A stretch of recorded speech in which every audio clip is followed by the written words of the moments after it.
Okay. Hey.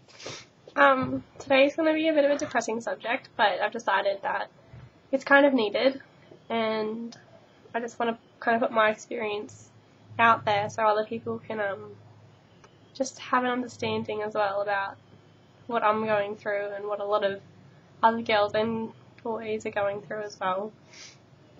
So I've recently come forward about sexual abuse. My stepdad abused me for about, I think it was 8 years or 7 years or something like that. And I never said anything until he and my mum finally separated, and I've decided that to stop him from getting custody of the kids, I'm going to have to come forward. So I did that, and it was horrible, and people always tell you that you're going to feel better afterwards, but you never do. Well, I haven't experienced that yet. There's been no weight, as they call it, lifted off my chest or my shoulders or nothing like that. It's just kind of, you do it so that you know that they can't keep going around and doing the same things that they did to you. So it never really gets past that traumatic stage. I think you learn to deal with it. You learn to just put up with the constant memory in your head. But I don't think you ever really get past what happened and the side effects from that. They never go away, I don't think. But I think what really helped me is finding someone else who has gone through sexual abuse, who has been abused, and who does actually understand it, because people always tell me, hey, you have to go to counselling, you have to go get some professional help, but I don't really want to do that, because I don't think that they understand what it's like to actually go through it. So they're trying to fix you and help you, but based on a book. And I don't think that's really going to do that much for you, where if you talk to someone who has gone through it and who has actually felt the emotions that sexual abuse puts you through, I think that it's a lot easier to deal with, to have another crazy person as well. So if anyone does need any help with anything, or they just kind of want someone to talk to, feel free to comment or send me a message or something, because talking about it to a professional made me feel worse, but talking to someone else who's gone through it helped me understand why I feel the way I do a lot more. But I think I'll go into a little bit more detail about everything, just to kind of put it out there. You're told that, like, everyone kind of says that after getting sexual abuse done, like being sexually abused, you feel dirty and you don't want to take part in sexual activities, or you want to take part in sexual activities too much. My experience with it was not so much that, but feeling like that's the only way to make people approve of me, and the only way to make a guy happy is to pleasure them, because that's what's been drilled into my head. It's kind of just the way that you're groomed to feel, is to think that the only way to make anyone ever happy is to make them sexually happy. And if you don't, then they're not going to like you and they're not going to approve of you, and you kind of just strive for their love, I guess. And yeah, sorry, I lost my spot. I think that, yeah, it is really hard to think about, and I think once you finally stop living in denial about it, which I think honestly is a lot easier than coming forward, but we're not doing it for ourselves, we're doing it for the community, and I think it's a really important thing to do. But yeah, sorry, I just woke up, I'm so tired.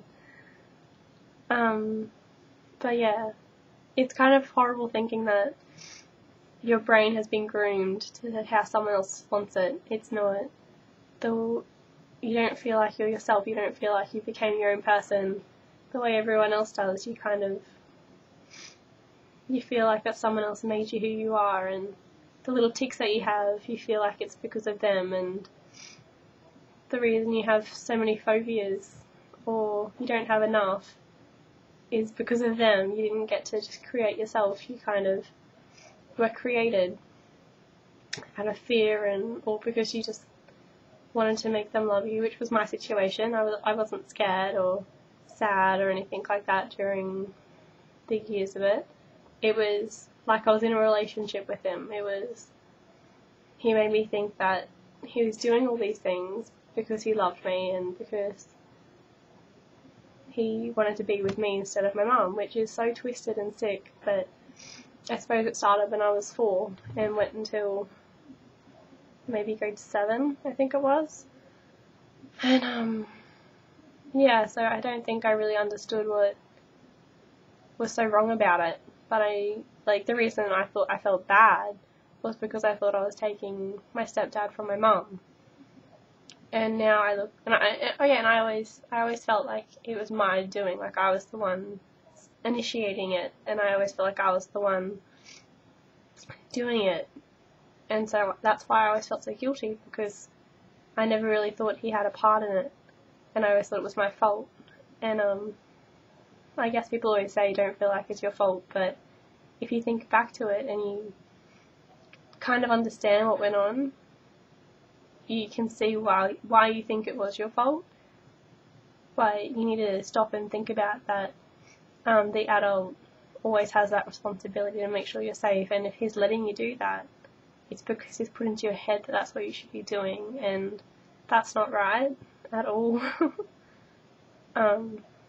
Yeah, but I've recently come forward to the police, and they're trying to locate him at the moment, which is exciting and really horrible. So hopefully when they find him, he admits to everything. And I think that was one of my biggest fears, is them believing him over me, and then me going through all of this pain and reliving it all in my head for him to just mind game them as well, like mind game the system. And that seems to be his skill in life, is manipulation. So it is always really hard, but I think I've become a lot stronger as a person, even though sometimes I don't feel like life's even worth living anymore, which is a really common thing, and I never feel good about myself. I don't feel like having sex is a good thing. I feel like it's a chore. But I think one day I'll get over it. I think my uncle, he was abused as well. He's the person who I've talked to about everything. And he said that you go through a lot of different stages after you come forward.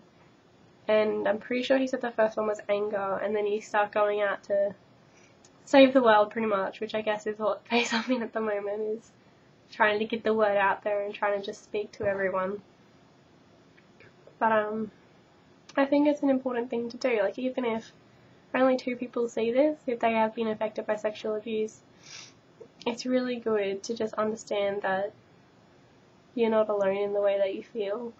And even though people always say that to you, you're not alone, you kind of always feel alone, and you always think that no one actually understands what's going on in your head, because no one's ever gone through it, but like the same situation, which is so true. Like, no one has ever experienced the same situation as someone else through sexual abuse, so of course you're going to have different emotions and you're going to feel different things. And as I said before, a textbook that someone has studied is not going to know why you're feeling the way you feel and what to tick that off.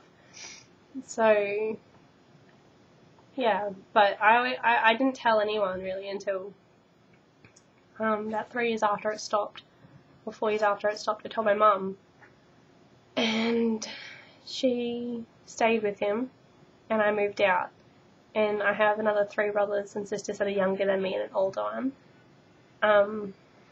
Nothing happened to my older sister, and I didn't think anything happened to my younger sisters, but now that it's there, like now that I've come out with it, I'm not so sure anymore. So I don't know, I think they really need to talk about things, but I know that it's not something that should be pushed upon you, and I think that, like, I would have been happy coming out about this when I was 30, but it's kind of not a case of how I feel about it. It's, once again, to protect the community and not yourself.